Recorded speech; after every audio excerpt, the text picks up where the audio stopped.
What does it say? It says...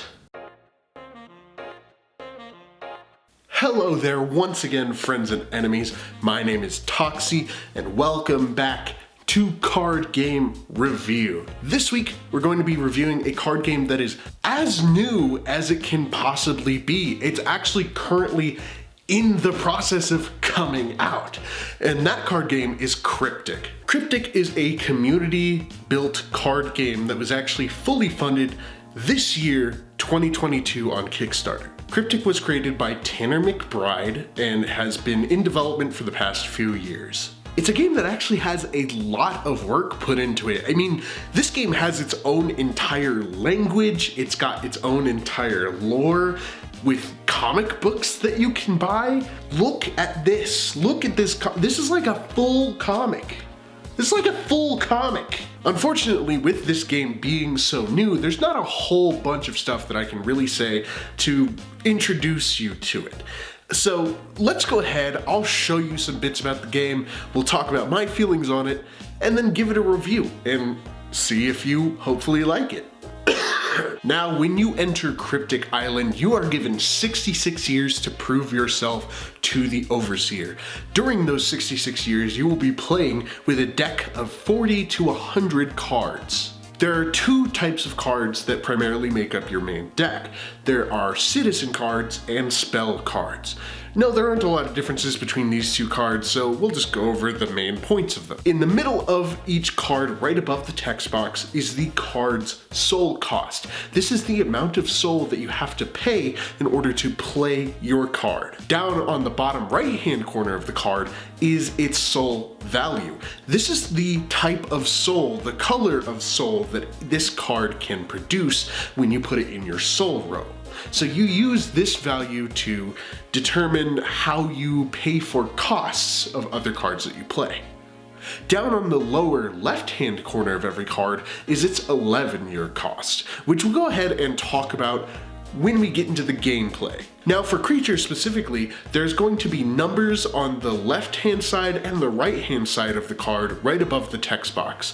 The left-hand side number is the attack value for creatures, and the right-hand side number is the defense value. And there you have your cards. Pretty simplistic card design, which I personally take it as a plus in this game. So let's go ahead and take a look at how the game plays, and then we'll discuss a little more about it afterwards. Here we are on our field. Now, since it seems that currently Kryptik does not have a sanctioned playmat, I'm going to go over each of the zones for you. Here we have our deck zone, where our deck will go. Under the deck zone, we have our limbo pile, where all of our discarded cards will go. And above our deck zone, we have our abolished zone, where cards that are removed from the game will go. Next to our limbo pile, we have our soul row, where our cards that we use to pay for other cards will go. Next to our deck zone, we have our 11-year row, where all of our 11-year cards will go. These act as life. And then next to the abolished zone, we have the island, where all of our active cards will go. So we start the game off by setting our deck down. We take the top 6 cards of our deck and put them into our 11-year row to represent the 66 years that we will be going on our journey. We then draw the top 6 cards of our deck into our hand. As the turn starts, we will draw a card from the top of our deck, but if we are the person going first in the game, we don't do this. Next, we enter our first phase of the turn. During this phase, there are a couple things we can do. We can take one card from our hand and put it into our soul row if we would like. This is where we would use the soul value on the bottom of the card.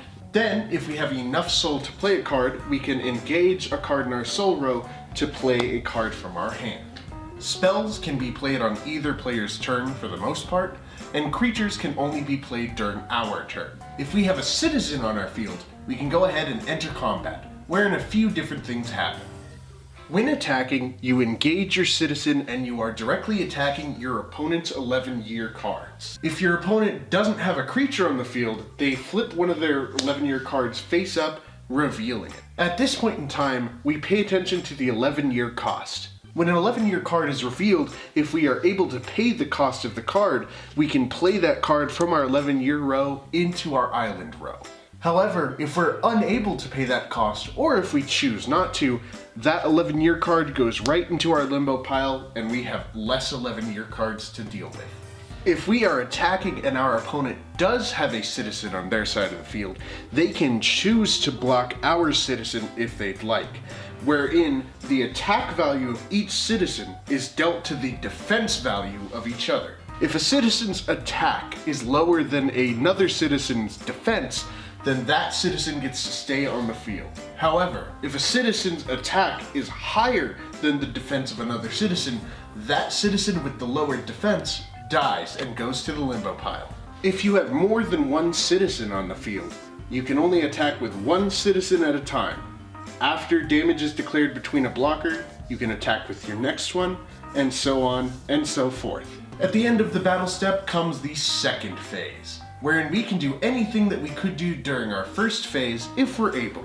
At the end of our turn, if we have more than 7 cards in our hand, we take one of those cards and discard it into our limbo pile until we have 7. And then our turn passes to our opponent. At the beginning of our next turn, we disengage all of our cards, and then we draw a card from the top of our deck. If we have no 11-year cards on our field and attack is declared towards us that we cannot block, or if we run out of cards in our deck and go to draw another one, we lose the game. And there you have it, our gameplay. Kryptik is a pretty fun game actually when you get into playing it. When I played my first game of Kryptik, I was a little bit worried. I thought that it wasn't going to be all that great. And then as I kept playing the game, I realized that this game has a lot of potential to it. So let's talk accessibility. How easy is it for you to get into Kryptik yourself? Well, as I said before, Kryptik is a very, very new card game, but the creators of Kryptik have tried to make it as community friendly as they possibly can. So there are a few ways that you can grab your hands on some Kryptik cards right now. If you've got the money for it, you can definitely find Kryptik cards on certain websites like eBay and such like that. I'm sure that there are other game store websites that you can find cards on. You can also check with your local game store to see if they were able to snag some boxes for their shelves. Other than that, there is a way to play Kryptik on Tabletop Simulator like much of these other trading card games. So if you do have Tabletop Simulator, or if you have the means to get Tabletop Simulator, you can play Kryptik on there, which I'll link a link to the download down below. The creators have also made it possible to print out your own Kryptik cards to use for playtesting if you'd like, which I think is actually pretty cool, pretty good idea for a starting game company to do. The creators of Kryptik are also currently working on an online simulator official game for Kryptik itself. So when that gets up and running, you can go ahead and play through there as well. As for expenses, Kryptik falls into kind of a generic trading card zone. Boxes are about $100, decks are about $10 to $15. Although I'm sure it's possible to find decks for a little bit less. And these booster decks, this one that I have here, is actually not standard card size. It is actually a 30 card deck, but they are really useful to start playing with. Kryptik also has a pretty nice community with a public Discord, which I will link down below just in case anybody would like to join that. Now that being said, how would I rate Kryptik as a card game connoisseur? Personally speaking, I'd give Kryptik a rating of 7.5 out of 10. The game is really, really good, and I am very, very excited to see how the game will evolve. As of current, the game is a little simplistic, but that's not a bad thing, if we're being honest. Now, there is one very tiny problem that I do have with Kryptik. I got, with my Kickstarter package, a booster box and a couple of booster decks. The booster box came with this nifty little fold out. It's got all of the rules on it, and on the other side, it's got all of the keywords and what they mean. The booster decks don't have this. They have all of the quick start rules on these cards that are the same size as the rest of the deck, and it really feels kind of inconvenient, and it doesn't have the glossary of keyword abilities on it.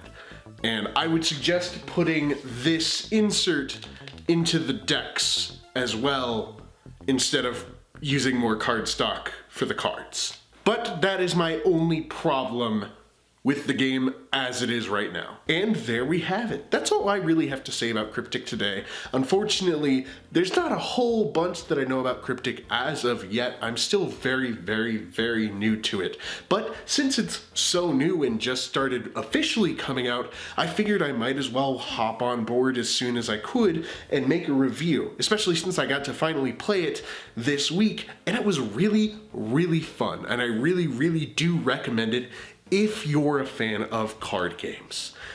Thank you so much for watching. I hope you enjoyed. Let me know how you feel about Kryptik. And until next time, drink your water.